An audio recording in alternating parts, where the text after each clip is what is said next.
Il est 13h, bonjour à tous et merci de votre attention. Tout de suite les titres à la une de l'actualité. Le chef de l'État Alassane Ouattara est arrivé hier mercredi en fin d'après-midi à Pretoria en Afrique du Sud dans le cadre d'une visite d'État qu'il effectue dans ce pays. Ce déplacement du chef de l'État en Afrique du Sud s'inscrit dans le cadre du renforcement des relations de coopération qui existent entre la Côte d'Ivoire et l'Afrique du Sud. On en parle en ouverture de cette édition.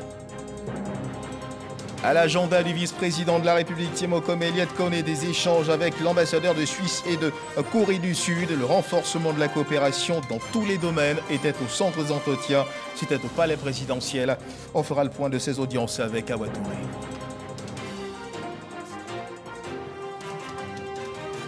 Dans cette édition, nous vous proposons de suivre ce focus sur l'Académie des Forces Armées pour la formation des officiers réalisé par notre reporter Kader Sogodogo, composé de 3 écoles. L'Académie des Forces Armées de Zambakro vit ce jeudi la sortie de sa première promotion d'élèves officiers. Voilà pour l'essentiel. Oui, bonjour à tous et merci de nous suivre. Le chef de l'État, Alassane Ouattara, nous le disions à l'instant dans les titres, est arrivé hier mercredi en fin d'après-midi à Pretoria en Afrique du Sud dans le cadre d'une visite d'État qu'il effectue dans ce pays. Ce déplacement du chef de l'État en Afrique du Sud s'inscrit dans le cadre du renforcement des relations de coopération qui existent entre les deux pays, la Côte d'Ivoire et l'Afrique du Sud, deux pays liés par une longue amitié. Viviane Haïma. Parti d'Abidjan à bord de l'avion présidentiel ce mercredi matin à 9h, le président de la République Alassane Ouattara est arrivé en Afrique du Sud à 17h40 heure locale, soit 15h40 heure d'Abidjan. C'est à Pretoria, ou Tchouané, comme on l'appelle en langue locale, que l'avion présidentiel a atterri. Pretoria, la capitale administrative de l'Afrique du Sud, abrite de nombreux bâtiments gouvernementaux. L'ambassade de Côte d'Ivoire y a ses locaux. Le président de la République a été accueilli à sa descente d'avion par la ministre sud-africaine des Relations internationales et de la coopération, Dr Grace Naledi Mandiza Pandor, qui a déjà été reçue en audience à Abidjan par le président de la République en octobre 2021. Elle était également membre de la délégation ministérielle lors de la visite d'État en Côte d'Ivoire du président sud-africain Cyril Ramaphosa en décembre 2021. Après l'aéroport, le cortège présidentiel a quitté Pretoria pour Johannesburg, situé à environ 63 km. Johannesburg, la plus grande ville d'Afrique du Sud, c'est là que le président de la République va résider durant son séjour. À son lieu de résidence, où attendait une foule nombreuse composée de ministres du gouvernement et d'Ivoiriens en poste ou simples résidents en Afrique du Sud, le président de la République a reçu un accueil chaleureux. Ils sont 13 ministres du gouvernement arrivés la veille, qui font partie de la délégation officielle qui accompagne le président de la République dans cette visite d'État. S'y ajoute également une délégation d'hommes d'affaires représentant la CGC, la Confédération Générale des Entreprises de Côte d'Ivoire, et la Chambre de Commerce et d'Industrie de Côte d'Ivoire. Le programme de la visite d'État prévoit un forum économique qui va réunir les hommes d'affaires sud-africains et ivoiriens. Vendredi, le président de la République sera reçu au palais présidentiel par le président sud-africain Cyril Ramaphosa. Le programme de la visite prévoit aussi la signature de plusieurs accords de coopération. Ici, en Côte d'Ivoire, à l'occasion de la célébration prochaine de la fête de l'indépendance, le 7 août, qui aura lieu cette année du côté de Yamoussoukro, la direction générale du protocole d'État est déjà à la manœuvre dans le cadre des préparatifs de cette célébration sur les dispositions et convocations arrêtées pour la circonstance. Je vous propose de suivre ce communiqué lu pour vous par Abou Sanogo. Son Excellence M. Alassane Ouattara, président de la République, convie les personnalités civiles et militaires, les organisations professionnelles et associatives ci-après désignées à la cérémonie commémorative du 62e anniversaire de l'indépendance de la République de Côte d'Ivoire, qui se déroulera le dimanche 16 août 2022 à partir de 10h à Yamoussoukro, sur le boulevard Mamiadjoua, face place Jean-Paul II. Ce sont Messieurs les vice-présidents de la République et Madame, Messieurs les anciens présidents et vice-présidents de la République et leurs conjointes, Monsieur le Premier ministre, chef du gouvernement et Madame, Monsieur le Président de l'Assemblée nationale et Madame, Monsieur le Président du Sénat et Madame, Mesdames et Messieurs les présidents des institutions et leurs conjoints, Messieurs les anciens premiers ministres et présidents d'institutions et leurs conjointes, Madame et Messieurs les ministres d'État et leurs conjoints, Mesdames et Messieurs les ministres et leurs conjoints, Madame et Messieurs les ministres, gouverneurs des districts autonomes et leurs conjoints, Monsieur le directeur du cabinet du vice-président de la République, Monsieur le directeur du cabinet du Premier ministre, Madame la secrétaire générale du gouvernement, Madame la secrétaire générale adjointe de la présidence de la République, Mesdames et Messieurs les chefs de mission diplomatiques et représentants des organisations internationales, Mesdames et Messieurs les conseillers spéciaux à la présidence de la République, Mesdames et Messieurs les directeurs de cabinet des ministres à la présidence de la République, Monsieur le secrétaire général adjoint du gouvernement, Monsieur le chef de cabinet du président de la République, Monsieur le directeur de cabinet adjoint du Premier ministre, Monsieur le secrétaire général adjoint du gouvernement, Monsieur le secrétaire général du ministère d'État, ministère des Affaires étrangères, de l'intégration africaine et de la diaspora, Mesdames et Messieurs les ambassadeurs au département central, Mesdames et Messieurs les consuls honoraires, Mesdames et Messieurs les directeurs, conseillers et conseillers techniques à la présidence de la République, Mesdames et Messieurs les membres des bureaux des institutions de la République, Messieurs les procureurs généraux près la Cour de cassation et le Conseil d'État et la Cour des comptes, Messieurs le premier avocat général du parquet général près la Cour de cassation et le Conseil d'État, Mesdames et Messieurs les avocats généraux, Madame et Messieurs les premiers présidents des cours d'appel d'Abidjan, de Bouaké, de Daloa, de Korogo et de Commerce, Messieurs les procureurs généraux près les cours d'appel d'Abidjan, de Bouaké, de Daloa, de Korogo et de Commerce, Mesdames et Messieurs les présidents des tribunaux de première instance d'Abidjan, de Yopougon et de Commerce, Messieurs les procureurs de la République près les tribunaux de première instance d'Abidjan, de Yopougon et de Commerce, Messieurs le préfet de Yamoussoukro, Messieurs le président de l'Académie des sciences, des arts et des cultures d'Afrique et des diasporas, ASCAD, Monsieur le général de corps d'armée, chef d'état-major général des armées, Monsieur le général de corps d'armée, commandant supérieur de la gendarmerie nationale, Monsieur l'administrateur général, directeur général de la police nationale, Monsieur le chef d'état-major particulier du président de la République, Monsieur le directeur général des douanes, Monsieur le directeur général des affaires maritimes et portuaires, Madame la directrice générale des forêts et de la faune, et leurs collaborateurs, Messieurs les anciens combattants, Madame la présidente du Conseil national des droits de l'homme, Messieurs les présidents des autorités de régulation, Messieurs les maires du district autonome de Yamoussoukro, Mesdames et Messieurs les directeurs des cabinets ministériels, Madame et Messieurs les présidents des universités publiques, Messieurs les présidents des chambres consulaires, Mesdames et Messieurs les présidents des conseils d'administration et directeurs généraux des entreprises publiques et parapubliques, Messieurs les bâtonniers de l'ordre des avocats, Mesdames et Messieurs les présidents des ordres et organisations professionnelles, Mesdames et Messieurs les présidents, secrétaires exécutifs ou secrétaires généraux des partis politiques, Messieurs les présidents de la Confédération générale des entreprises de Côte d'Ivoire, de la plateforme unique des petites et moyennes entreprises et de la Fédération ivoirienne des petites et moyennes entreprises et les membres de leurs structures, Mesdames et Messieurs les présidents et secrétaires généraux des centrales syndicales, UGTCI, Dignité, FESACI, UNARCI, Humanisme et 50 de leurs membres respectifs, Messieurs les vice-présidents et les membres du directoire de la Chambre nationale des rois et chefs traditionnels de Côte d'Ivoire, Messieurs le Président et les membres du Forum des confessions religieuses, Messieurs le Président et les membres du Conseil supérieur des imams, COSIM, Mesdames et Messieurs les représentants des organisations de la société civile, le Haut Conseil du patronat des entreprises de transport routier, la Fédération nationale des sociétés coopératives de vivriers de Côte d'Ivoire, la Fédération nationale des commerçants de Côte d'Ivoire, Mesdames et Messieurs les représentants des associations sportives, Mesdames et Messieurs les représentants des mouvements et organisations de jeunesse.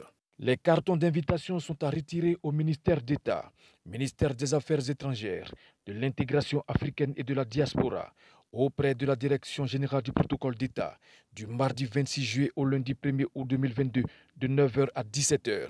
La mise en place sur le boulevard Mamia Djoua de Yamoussoukro, face place Jean-Paul II, débutera à 7h30 et prendra fin à 9h15, horaire de rigueur.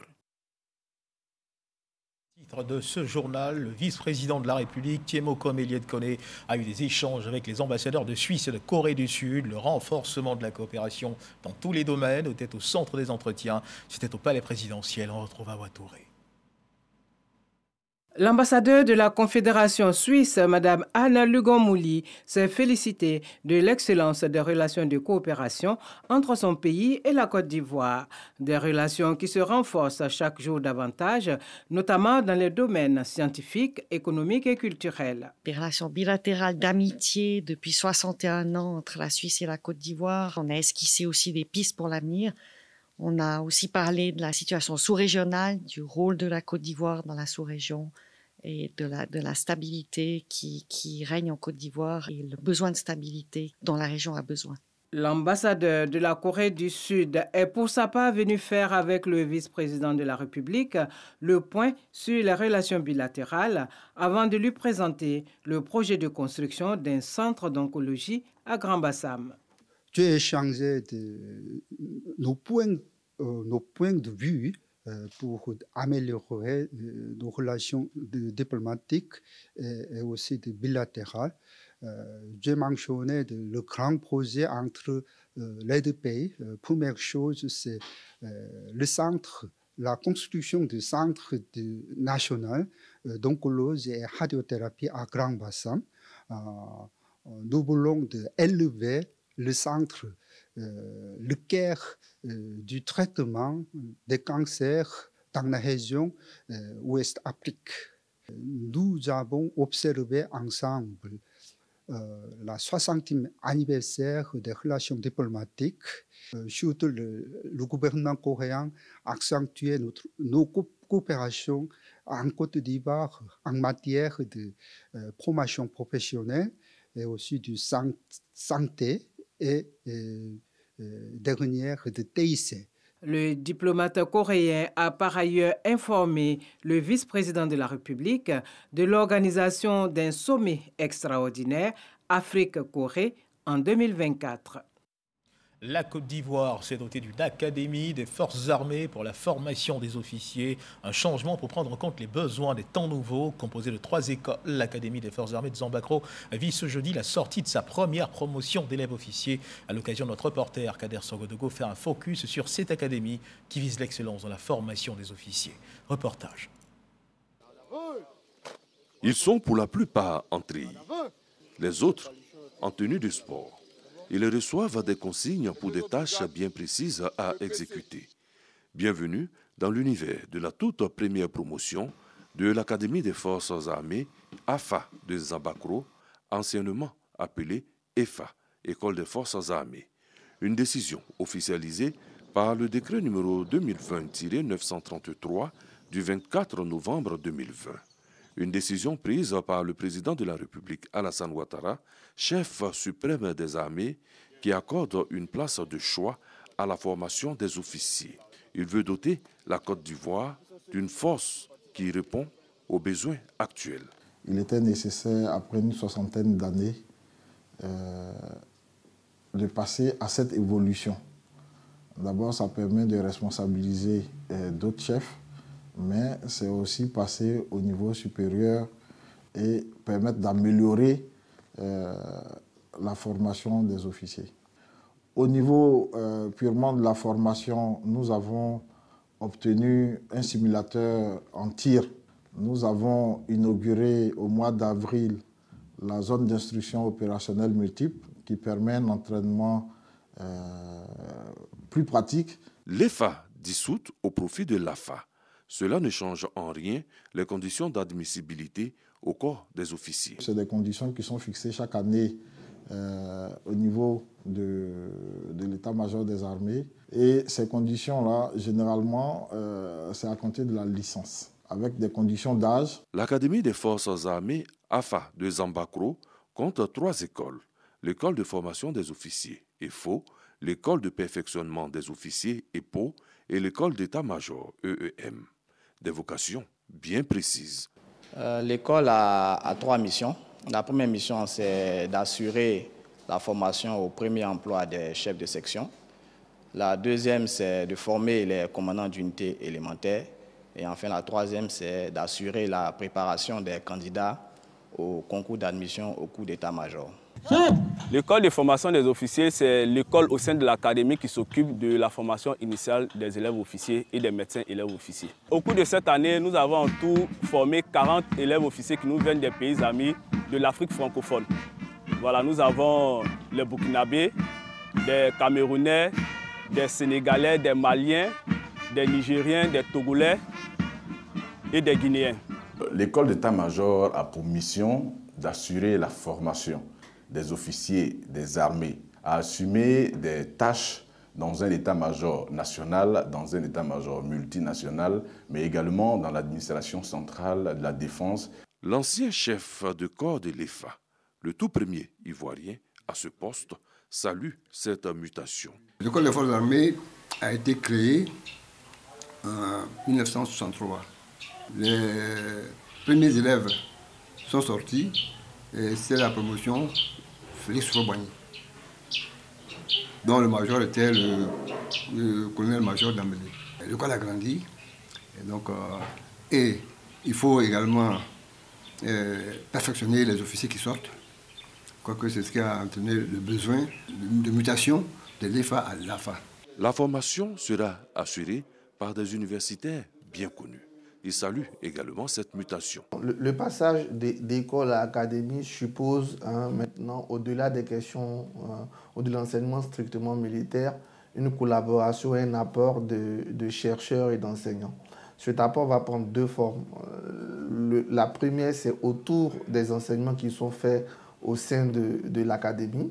Il y aura beaucoup plus d'interventions de spécialistes sur des questions qui peuvent intéresser la formation des officiers en termes de géopolitique, de relations internationales, d'histoire, d'économie, de telle sorte que nos officiers, en sortant de l'académie, puissent avoir une bonne connaissance militaire, mais une bonne connaissance aussi de l'environnement international et national dans lequel ils vont opérer. Comme le signifie le décret de création, nous avons un volet consacré à la recherche, puisque des enseignants-chercheurs peuvent être sollicités, n'est-ce pas, par l'AFA pour piloter des projets de recherche. Le jeudi 21 juillet 2022 marquera la sortie officielle de la 52e promotion d'officiers formés en Côte d'Ivoire, la toute première de l'Académie. Cette promotion, forte de 120 élèves officiers d'active, dont 7 médecins, est baptisée du nom de feu le Premier ministre Ahmed Bakayoko. En attendant le grand jour, les répétitions vont bon train. On s'active pour rendre ces jours mémorables et surtout être en phase avec la devise de l'Académie des Forces armées, AFA, construit l'excellence. Un reportage signé Kader Sogodogo en fin de mission en Côte d'Ivoire. L'ambassadeur de l'Union européenne, James von Kirchmann, était l'invité du JT de 20h d'hier, mercredi, présenté par Kolo Coulibaly. Occasion pour lui de revenir sur le point de la coopération entre la Côte d'Ivoire et l'Union européenne. Je vous propose de suivre un extrait de leurs échanges. Cette relation est une relation très intense, je dirais. Et elle est marquée par plusieurs éléments. Peut-être le premier que je voudrais mentionner vraiment, c'est les valeurs qu'on partage. Vous savez, quand on parle de valeurs, on parle de la paix, de la démocratie, de la protection de l'environnement, de la durabilité, de genre, etc. Et la Côte d'Ivoire est un pays des valeurs. Et ça se voit à tous les niveaux. Ça se voit, par exemple, récemment, par un vote de la Côte d'Ivoire à l'Assemblée générale de l'ONU, en faveur des valeurs universelles. Mais ça se voit aussi dans le pays avec, vous savez que j'ai fait une tournée avec des artistes qui sont engagés pour les valeurs. J'ai jamais vu ça. Donc à quel point la Côte d'Ivoire est engagée pour les valeurs. Donc je crois que ça c'est un premier élément. Le deuxième élément, c'est les liens économiques. C'était un peu mentionné déjà dans le reportage. On est les premiers investisseurs avec plus que 60% de l'investissement, premier partenaire commercial. La Côte d'Ivoire a un potentiel d'investissement que 200 filets étaient le premier sur le continent africain. Donc, c'est un lien très fort. Et je pense, dans les années à venir, ça va se renforcer. Alors justement. Et le troisième élément, pour vous dire, c'est vraiment le respect mutuel. Parce qu'il n'y a pas de solution européenne pour un défi ivoirien. C'est les Ivoiriens, les Ivoiriennes qui connaissent leur pays et qui vont développer les solutions. Nous, on ne peut qu'accompagner ça. Qu'est-ce qu'on devait retenir ou alors qu'est-ce que vous souhaitez qu'on retienne de votre mission? Mais je pense ce qu'il faut retenir que l'Union européenne, c'est un partenaire. Tout d'abord, c'est un partenaire qui s'inscrit dans la durée. Vous avez vu, on est là depuis plus que 60 ans, qui est là dans les crises, qui est toujours là et qui va toujours accompagner la Côte d'Ivoire. Et d'ailleurs, c'est tout le sens de notre engagement de soutenir le plan national de développement avec 4 000 milliards de francs CFA ensemble en Team Europe. Donc ça, je voudrais bien. Et l'autre chose que je voudrais bien retenir, et je crois que les gens ont compris, j'aime la Côte d'Ivoire. Et c'est un pays qui est attachant. Et quand je pars d'ici, je pars avec les larmes dans les yeux. et mon épouse aussi, et mon enfant aussi. Donc, je crois, c'est ça aussi, c'est un pays que je porte professionnellement, mais aussi dans mon cœur. Voilà, à l'instant donc, James Fox Kirchman, ambassadeur de l'Union européenne en fin de mission en Côte d'Ivoire, qui répondait aux questions de Kolo Coulibaly. 310 auditeurs de l'Université des droits de l'homme du Conseil national des droits de l'homme de Côte d'Ivoire ont reçu leur parchemin de fin de formation. Dans le détail, ils sont 160 pour le droit international des droits de l'homme et 150 pour le droit de l'enfant. Présent à cette double cérémonie de graduation, le président de la commission électorale indépendante, Ibrahim Kubier Coulibaly, parrain de cette cérémonie. Éric Goré.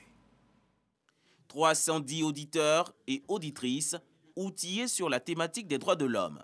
Ils viennent de recevoir leur diplôme de fin de formation après 2 mois de cours à l'Université des droits de l'homme, UDDH. Parmi eux, 155 issus de la 9e session de formation en droit international des droits de l'homme et 158 de la première cohorte d'étudiants en droit des enfants. Initiative du Conseil national des droits de l'homme. Parmi nos auditeurs, Monsieur le Président, Mesdames et Messieurs, figurent, comme l'a dit le modérateur, des médecins, des magistrats, des agents de force de défense, des enseignants-chercheurs, des banquiers, des assureurs, des religieux, des étudiants, des entrepreneurs, des membres de la société civile.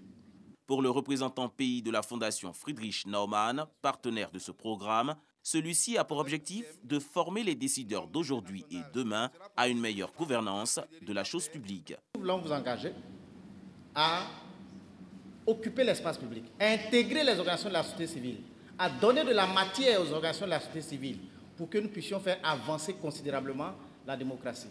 Coulibaly Kubier, président de la commission électorale indépendante et parrain de la cérémonie, a enjoint ses fileuls à respecter la devise de leur promotion. Je vais donc les encourager à faire bon usage de ce parchemin qu'ils viennent d'avoir ce matin.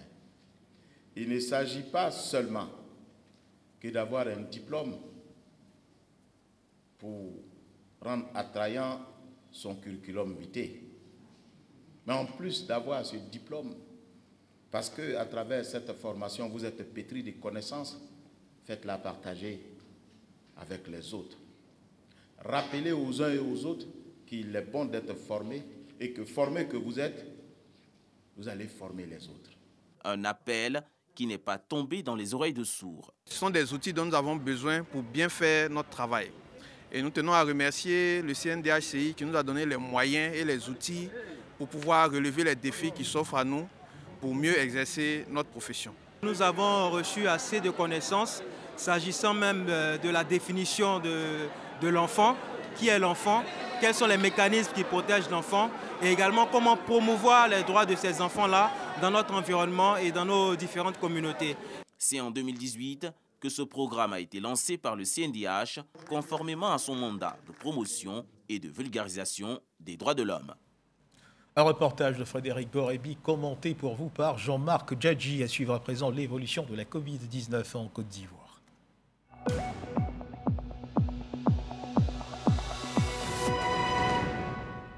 Le ministère de la Santé, de l'Hygiène publique et de la couverture maladie universelle a enregistré hier mercredi 20 juillet 2022 84 nouveaux cas de Covid-19 sur 1312 échantillons prélevés, soit 6,4% de cas positifs, 42 guéris et 0 décès. À la date du 20 juillet 2022, la Côte d'Ivoire, notre pays, compte donc 84 742 cas confirmés, dont 83 668 personnes guéries, 808 décès et 266 cas actifs. Le nombre total d'échantillons est de 1 569 640. Le 18 juillet 2022, 215 972 doses de vaccins ont été administrées, soit un total de 15 883 181 doses du 1er mars 2021 au 19 juillet 2022.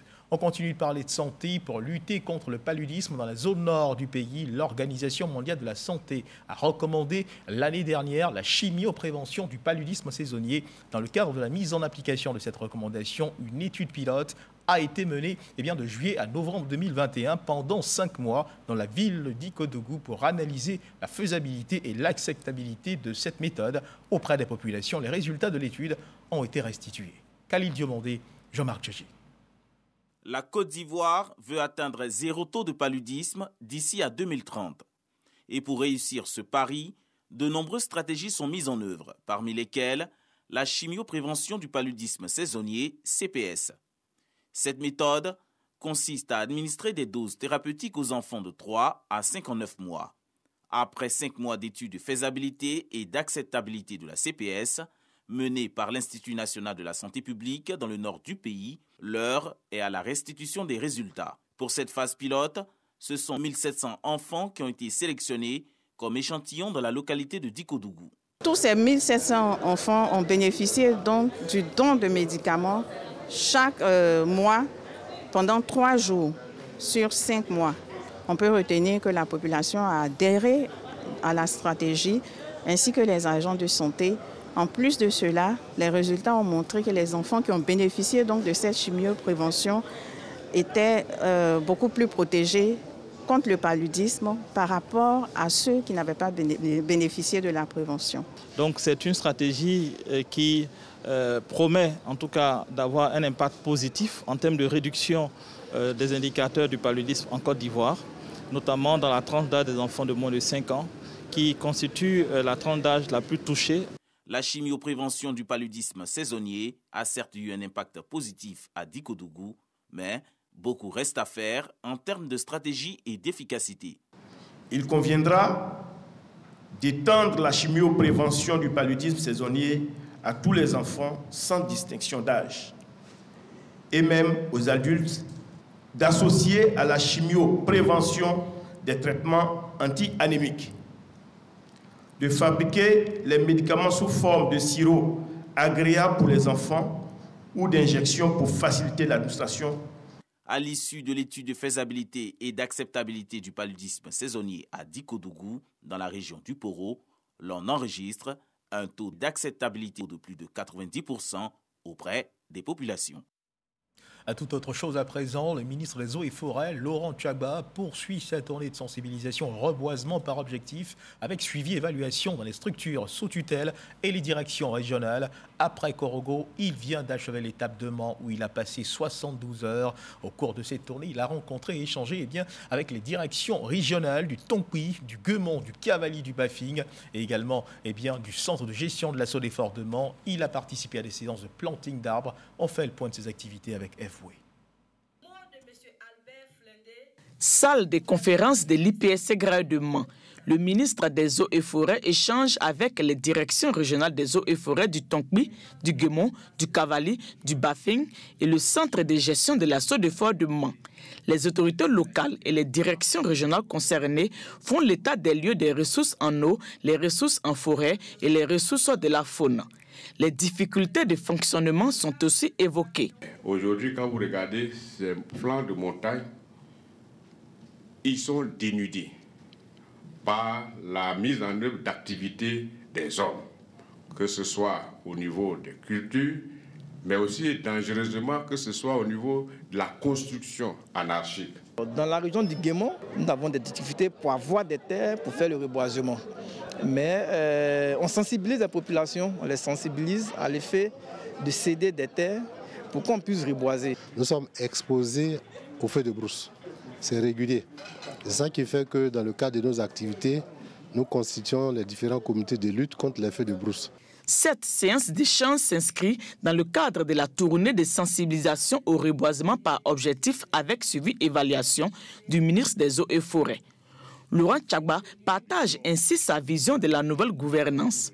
Permettre d'une part de sécuriser durablement les ressources en eau et d'autre part de restaurer le couvert forestier national en le faisant passer de 3 millions d'hectares actuellement à 6 millions d'hectares à l'horizon 2030. Pour atteindre cet objectif, le seul élément qui reste à notre disposition, c'est de faire le reboisement. Les eaux et forêts, c'est 3 axes, l'axe de la forêt, l'axe de l'eau et l'axe de la faune. Et dorénavant, ils doivent travailler dans ce sens et faire en sorte que cette nouvelle gouvernance puisse porter ses fruits et que le défi soit relevé en 2030. Au cours de cette tournée, le ministre des Eaux et Forêts a participé à des séances de reboisement. Il a par ailleurs visité la forêt sacrée de Gbépleu et l'usine de traitement d'eau potable de Zoba.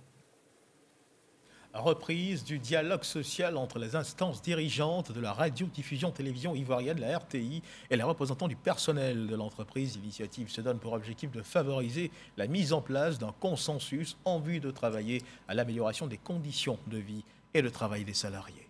Jean-Marc Tchétchi. Le salarié au centre des préoccupations, la radiodiffusion, télévision ivoirienne, RTI. C'est à la salle de conférence Mamadou Ben Soumaoro que les délégués du personnel et la direction échangent avec cordialité sur les problématiques liées aux conditions de travail. Nous sommes à la reprise du dialogue social après 5 mois d'interruption. Le syndicat national des agents des organes des secteurs publics et parapublics de l'information, SININFO, sous la supervision de la FESACI-CG, salue l'action de la direction générale. L'initiative est vraiment bonne. Ce n'est pas la première fois que le dialogue existe au sein de la RTI. C'est juste que cette année, on a décidé de le repenser. Nous pensons que cette relance-là pourra être vraiment la meilleure et celle qui viendra soulager les camarades travailleurs. La grille des métiers et la rémunération font partie des 20 revendications sur la table des négociations. Fosseni Dambélé, directeur général de la RTI, mise sur le réalisme et la promotion de ces nouvelles consultations. Le dialogue social est une réalité continue à la RTI. Il y a eu une pause pour les élections des délégués du personnel. Ces élections se sont achevées il y a quelques semaines et donc nous reprenons le dialogue là où il s'était arrêté. Nous savons que aussi bien le syndicat que la direction générale mettront tout en œuvre pour arriver à des points d'accord qui permettent à la fois d'améliorer les conditions de vie et de travail du personnel, mais de ne pas surtout mettre en péril l'outil de travail qui est la maison, qui est l'entreprise. La direction générale de la RTI espère arriver avec le dialogue à une trêve sociale, à l'instar du gouvernement avec les centrales et fêtières syndicales du secteur public. Dans la quête de la valorisation des métiers liés aux médias, de la promotion de la solidarité entre passionnés et professionnels du métier, il va falloir désormais compter avec les observateurs des médias. Une nouvelle plateforme mise sur pied, l'investiture du premier président de cette plateforme a eu lieu à Séguéla. Son nom, Éric Goré, journaliste à la rédaction de RTI 1. Le président de cette plateforme entend fédérer tous les corps de métier autour des idéaux communs de professionnalisme et d'entraide. Franck Quadio. Voilà, une fois. Geste symbolique, mais une portée sur le long terme. Éric Goré, journaliste à la rédaction de RTI 1, est le premier président de la plateforme de réflexion et d'action dite Observateur des médias. Un instrument créé par un groupe d'acteurs de l'univers des médias et qui a pour but fédérer, prôner la solidarité et valoriser les différents métiers liés aux médias. Vous avez plusieurs personnes qui travaillent sur la production, mais généralement, ces corps de métier ne sont pas connus ou ils sont mis à l'écart au profit de d'autres corps. Nous, il y a une grande frustration à ce niveau-là. Nous, on veut aujourd'hui dire chacun a sa valeur. Donc aujourd'hui, on associe tous ceux-là aux journalistes pour faire un. À la salle des fêtes de la préfecture de Séguéla, dans le nord-ouest ivoirien, capitale du Ourodougou, ville choisie à dessein par les observateurs des médias, les différents objectifs sont déclinés par le président Éric Goré.